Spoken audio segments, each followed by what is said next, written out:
Berita selanjutnya, penyebab bau mulut.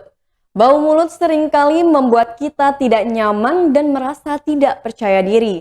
Owner Happy Denta, Dr. Gigi Aprilia Denta mengatakan bau mulut disebabkan oleh gigi berlubang dan karang gigi.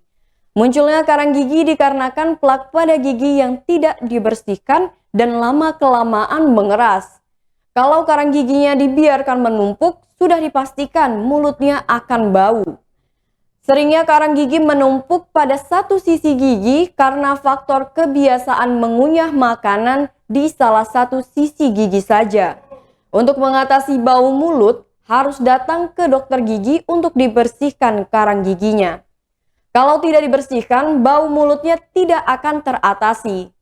Karang gigi ini tidak bisa dibersihkan dengan menyikat gigi menggunakan sikat gigi. Seberapapun kerasnya atau seringnya kita menyikat gigi, karang gigi tidak akan pernah bisa dibersihkan. Setelah karang gigi berhasil dibersihkan, bukan berarti kita melupakan keberadaan karang gigi.